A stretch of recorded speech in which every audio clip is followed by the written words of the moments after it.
Magandang umaga, magandang hapon, magandang gabi sa inyong lahat, mga ka-Dabarkads, legit Dabarkads, mga kababayan. Welcome na naman po sa ating YouTube channel, sa ating vlog. Talking Toshi TV lamang po. Sumasahim papawid na. Ayan, at meron tayong pag-uusapan ngayon sa pagkakataon pong ito. At medyo magiging seryoso lang po tayo ngayon, ano? Dahil kamakailan lang po, isang malungkot na balita ang dumating sa ating lahat, ano? Na ang isa sa mga itinuturing na haligi ng show business, walang iba kundi si Mr. Ronaldo Valdez ay pumanaw na po. Sa ngalan po ng mga kasama ko at bumubuo sa Talking Toshi TV, we extend our deepest condolences to the family of Mr. Ronaldo Valdez. Sa mga naiwan po, kamag-anak, kaibigan, at iba't iba pang mga relatives ni Mr. Ronaldo Valdez, our deepest condolences po. Tatalakayin po natin ito sa point of view ng kanyang kaibigan. Okay? So, kasi as of now ay patuloy ang investigasyon. No? Inaalam pa rin nila kung meron bang foul play o totoo bang suicide. No? Siya ba nagpakamatay sa kanyang sarili. Okay? Tinitingnan lahat ng anggulo. Okay, so yan pa lang ang ating masasabi, malalaman on the side of the investigation, ano? So abang-abang na lang tayo, abangan natin kung ano yung mga susunod pong mga developments tungkol dito sa kasong ito. Ngayon, prior to that incident, no? Na nangyari, gusto ko lang bigyan ng reaction nito, no? Isang artikulo na ginawa ni isinulat ni Miss Marinel Cruz ng Inquirer.net. Okay? Ang kanyang titulo is Ronaldo Valdez showed notable difference in behavior on film set. Okay? Habang gumagawa siya ng pelikula, si Ronaldo Valdez, nagpakita na raw ito ng kakaiba.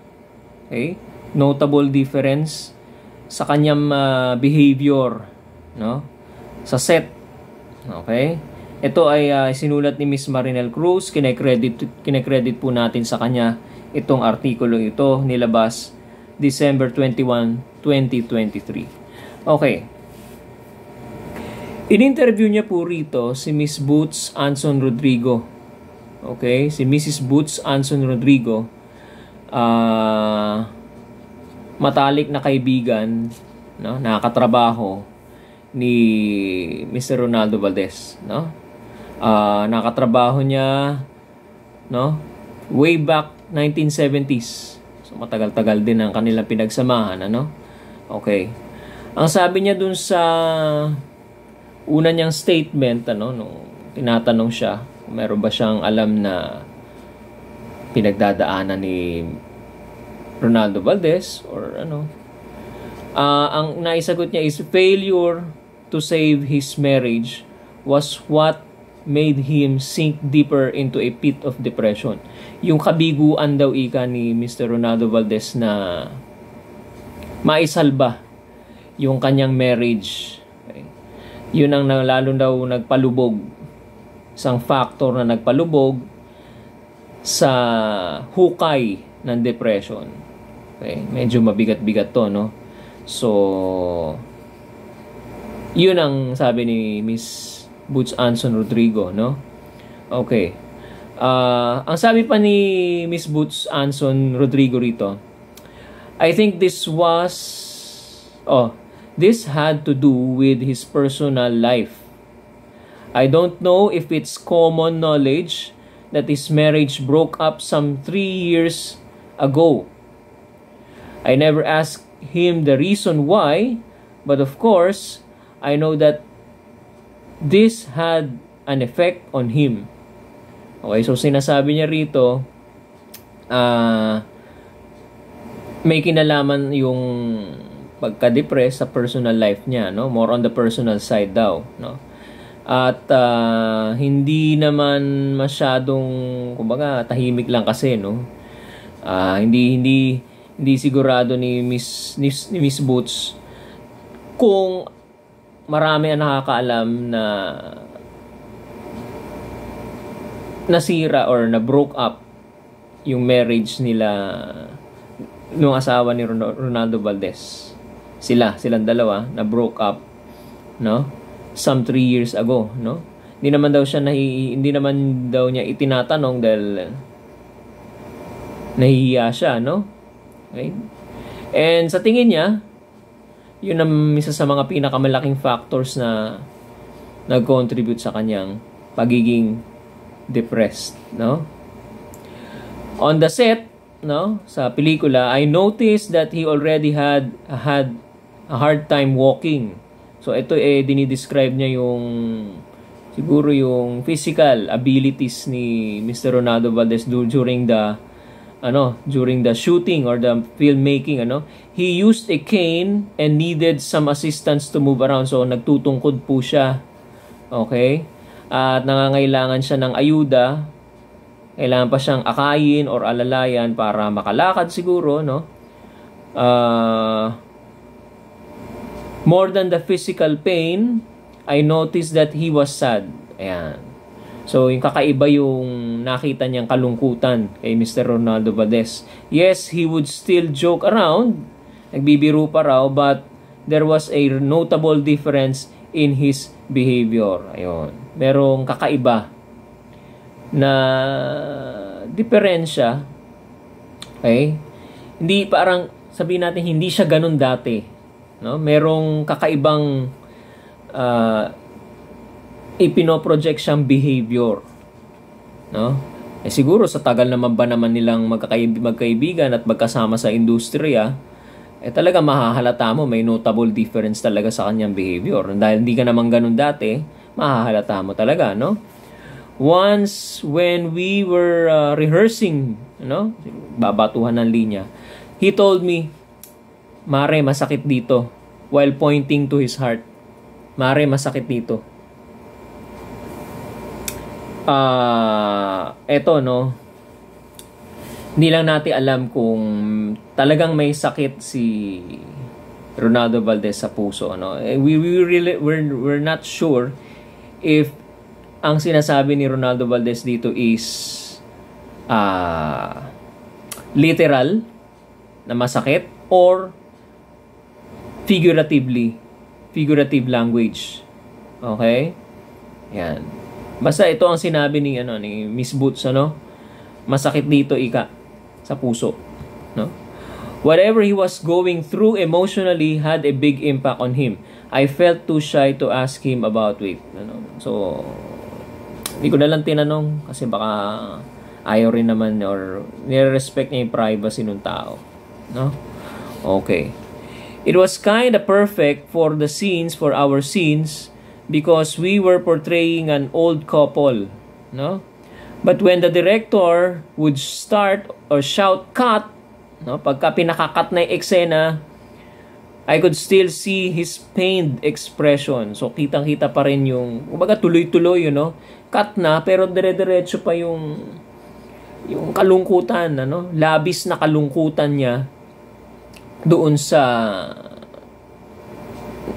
eksena siguro tapos nag-extend sa mga nararamdaman niya, Talaga malungkot siya, Ron had always been iyakin, or prone to cry, but he cried so much while doing this one. So sa mga eksena, sa mga mabibigat na mga eksena, sa mga dramatic na mga eksena, talagang bumibigay si Mr. Ronaldo Valdez at mahahalata mong may pinagdadaanan.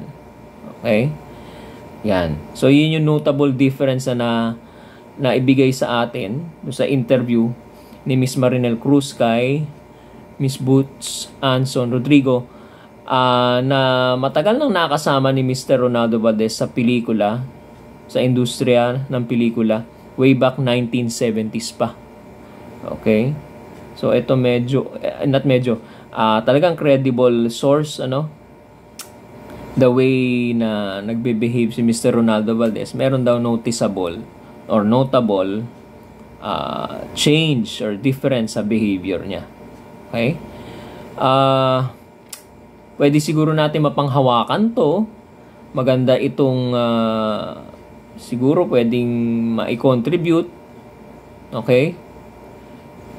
Maganda ring matanong din ng mga investigador siguro sa in terms of behavior, change in behavior, magandang maitanong, magandang kapanayamin, no, si Miss Boots Anson Rodrigo. Okay? Ito ay mababasa natin sa inquirer.net. Okay? Yan. So, ayan po mga kababayan, si Mr. Ronaldo Valdez. Hindi natin alam kung may foul play or kung depression nga ba ang dahilan. Matinding kalungkutan dahil may problema siguro na suliranin. Dumarating sa atin talaga yan mga kababayan, mga ka-legit Dabarkads. At minsan yung sakit, ano, prostate cancer, ano, ang kanyang iniinda. Minsan yung sakit talagang pagka hindi ka matibay, igugupo ka niyan. May sakit ka na, emotionally meron ka pang iniinda, malungkot ka pa. So doble, no, double whammy ka nga, doble ang iniinda mo, which is napakahirap, ano. Okay, bago tayo mag home stretch sa papatapos, ano, punta tayo sa pagtatapos ng vlog na to. Gusto lang natin na sariwain, ano, gusto ko lang magbigay ng contribution, ano. Sariwain natin yung mga masasayang alaala ni Mr. Ronaldo Valdez. Ako, napapanood ko siya maraming beses. Mas gusto ko siya sa comedy, ano. In fact, ginagaya ko pa siya, no? Yung paraan niya ng pagsasalita, pag comedy, ano, no? Akala ko ba yan ba inayos mo na? Niloloko mo ako ha? Huwag mo nang anuhin yung ano. Akala ko ba yan. Mga ganon, ano? Mga ganong hirit. Nakakamiss din, ano? Okay? Pagka kontrabida naman din, okay din, ano? Pag action, yung mga dati niya mga pelikula, no? Nag-action din siya. Lumabas din siya sa ano, no? Sa Ang Probinsyano, no? FPJ sa Ang Probinsyano. Okay. Isa sa mga tumatak sa akin na mga palabas niyang comedy is yung Bahay Mo Ba To sa GMA7. Kaaway niya si ano daw magkadikit yata yung bahay nila daw kung di ako nagkakamali. Tapos nag-aaway sila magkapit-bahay. Si Tessie Tomas. Okay? Tsaka marami pang cast doon, si Pecto, si Wendell Ramos, si Gladys Reyes, no? Si Chapusit. Ayan, makikita nyo sa ating mga pictures, ano? Okay. So maganda 'yan, ano? Tapos, ito ipapakita ko sa inyo galing sa TikTok account ni Mr. Jano Gibbs. Anak po to ni Mr. Ronaldo Valdez. Kay kapatid ni Melissa Gibbs, ano? Okay. Gumamit siya ng age filter, no? So, nung ginamit niya yung age filter dyan sa TikTok, ayan ang kinalabasan, mga kababayan. Obviously, syempre, tatay mo, magiging kamukha mo, no? Ayan ang naging resulta, kamukha niya, no? Ayan. Tapos, ang pinaka tumatak sa akin, napaiyak talaga ako, is yung 7 Sundays. Dingdong Dantes, Aga Mulak, Christine Reyes, Enrique Hill, ayan. Yan talaga nagpaiyak sa akin, ano? So yun yung mga eksena, no? Okay. Na maaalala na natin. Lalo na yung eksena ng confrontation. Okay? Yun, tumatak talaga sa akin yun, ano? Yung parang parang nabuko na siya, no? Nalaman na niya nalaman na ni Dingdong Dantes na wala pala siyang sakit, no? O yun. Sige, panoorin nyo para mas ma-appreciate nyo, no? Okay. So, yun ang mga memories na naalala ko kay Mr. Ronaldo na tumatak sa akin. Ano?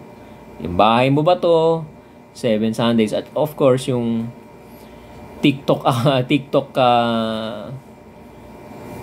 ni Mr. Jano Gibbs. Ano? Okay. Alam niyo mga kababayan, tong depression, yung matinding kalungkutan,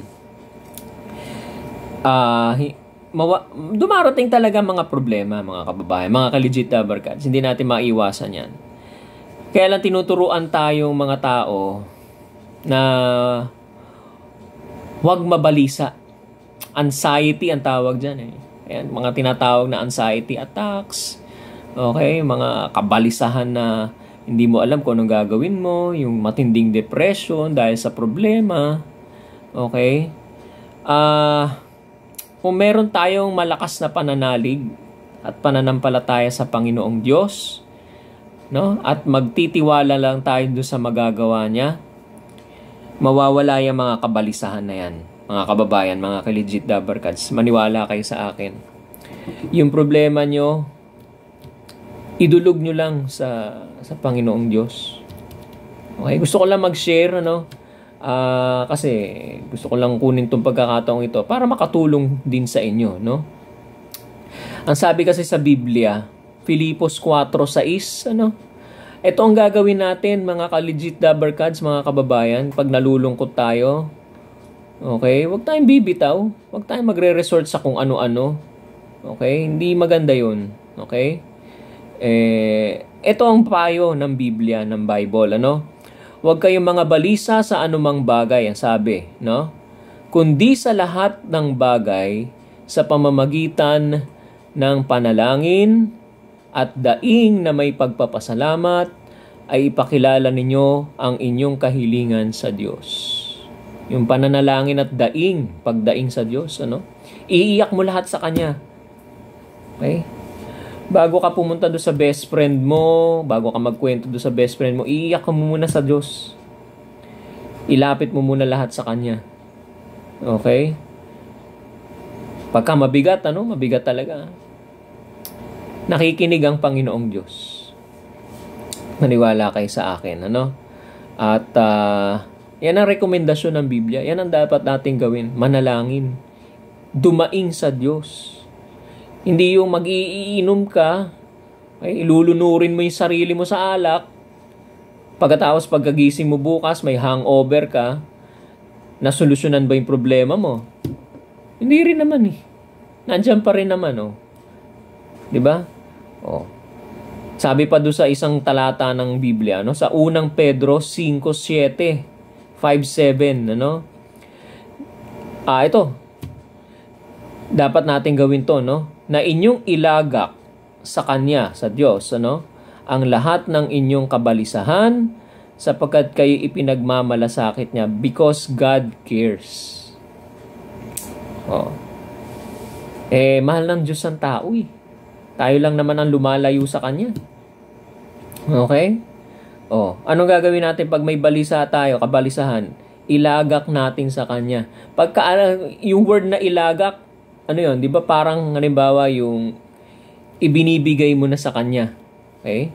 Kumbaga parang ipinagkakatiwala mo na sa Kanya o ibinibigay mo sa Kanya yung problema mo or suliranin mo or kabalisahan mo. Okay? Well, of course, mananalangin ka, dadaing ka, ilalagak mo sa Kanya. Pero syempre, hahanap ka rin ng paraan. O di humingi ka ng tulong sa Diyos. Hindi ko na po kaya ito, Panginoon. Tulungan niyo po ako na makahanap ng paraan para masolusyonan ko po yung aking problema. Ganun. Okay? Pagka may sakit, hindi doktor ang uunang tatawagan o hindi gamot ang unang kukunin. Manalangin muna.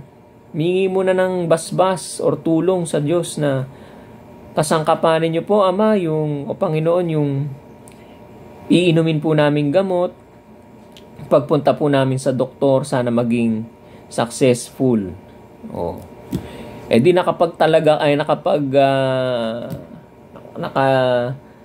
nailagak mo yung kabalisahan mo sa Diyos. Gagawa ka ngayon na may kasiyahan sa puso mo. Hindi ka nababalisa, ano? Na may pagtitiwala sa magagawa niya. O, yun. Well, ewan ko kung maniniwala kayo, no? Pero, yan ang payo ng, ng banal na kasulatan. No? Huwag mabalisa sa anumang bagay, kundi sa lahat ng mga bagay sa pamamagitan ng pananalangin at daing na may pagpapasalamat ay ipakilala ninyo sa Kanya, no? Ang inyong mga kahilingan. Okay. Filipos 4:6 or Philippians chapter 4 verse 6 sa Ingles. Okay. Isa 1 Peter chapter 5 verse 7. Okay, sana nakatulong ako mga ka-legit Dabber Cards. Medyo mabigat po. Minsan lang naman tayo mabigat kasi naman mahal naman natin talaga ang aktor, veteran actor na si Mr. Ronaldo Valdez. Hinangaan, minahal ng marami kaya medyo mabigat sa kalooban din na nawala siya. Kaya hindi natin maiwasan yon. So mga ka-legit Dabber Cards, mga kababayan na sumusubaybay sa ating mga vlogs, mag-like and subscribe lang po kayo sa ating YouTube channel. I-like nyo po ang ating video ngayong araw na ito.